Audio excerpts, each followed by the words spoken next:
Boker Tov, mes chers amis, nous allons, notre habitude, faire un petit commentaire sur la Haftara qui sera lue en diaspora, la Haftara de Balak. Cette Haftara est tirée d'un prophète, Micha, qui fait partie d'un groupe de 4 prophètes qui ont vécu quasiment à la même période, ou alors 2 ont prophétisé dans le royaume du Nord et 2 dans le royaume du Sud, dont Micha. Alors, la période s'étend de l'an 3114 du calendrier hébraïque, bien sûr, à l'an 3228. Alors, qui sont ces 4 prophètes? Il y a Hoshea et Amos.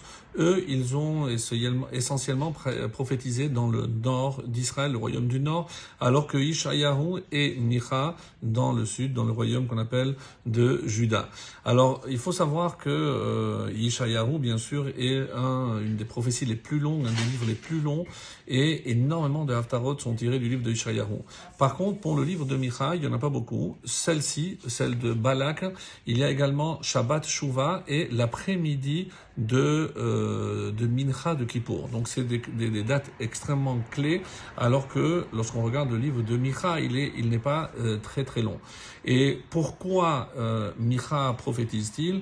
Parce que le peuple juif a délaissé le comportement que Dieu attendait de lui, et donc les prophètes vont venir pour avertir, mettre en garde le peuple que s'il continuait à se comporter de la sorte, inexorablement, le temple serait détruit et ils seraient tous exilés. Ce qui malheureusement va être le cas. Alors, que s'est-il passé exactement à la période de Micha, au moment où Micha va prononcer les paroles qui sont retenues dans la Haftara de Balak? Alors, essentiellement, et on a eu l'occasion, c'est comme c'est marqué dans la Gemara, que David Ameller est venu et a réduit les 613 commandements à 11. Ensuite, on va en diminuant. Micha est arrivé, il en a fait 3.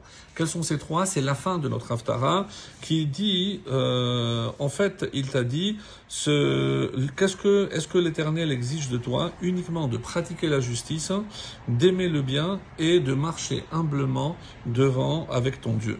Donc apparemment, si on écoute, on parle de justice, de faire le bien et de marcher humblement.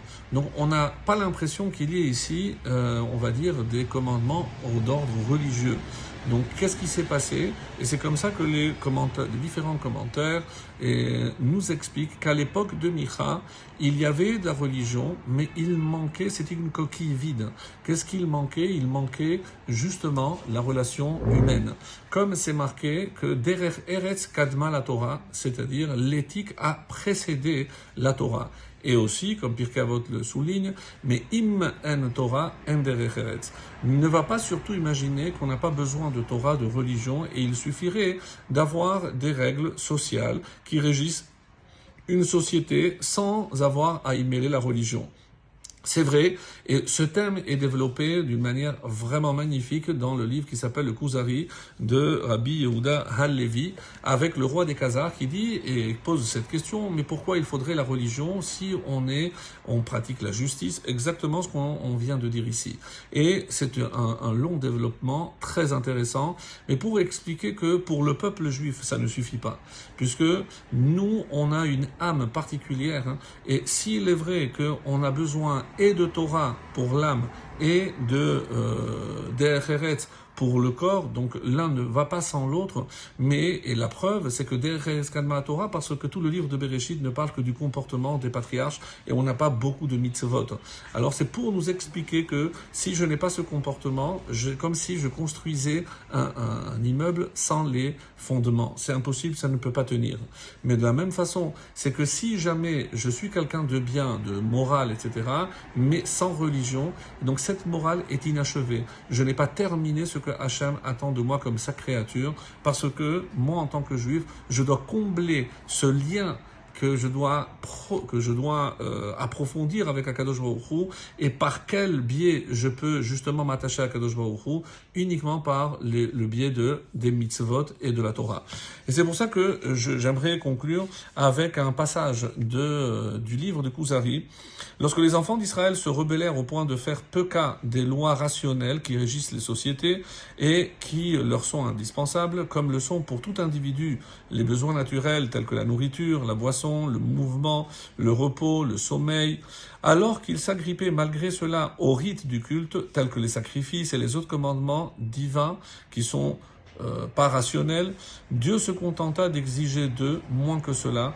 Il leur fut dit, si seulement vous respectiez les préceptes qu'observe la plus basse et la plus vile des sociétés, c'est-à-dire la justice, le bien et la reconnaissance pour les bienfaits de Dieu, eh ben, c'est comme ça que on retrouve les trois bases ici, et c'est pour ça qu'à la fin, il dit, comment sans cela serait-il astreint au sacrifice, au Shabbat, à la circoncision?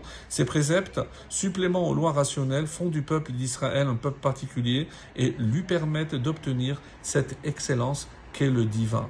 Donc, nous, on ne peut pas se contenter de l'humain, nous, on est en quête du divin. Shabbat, shalom et voilà.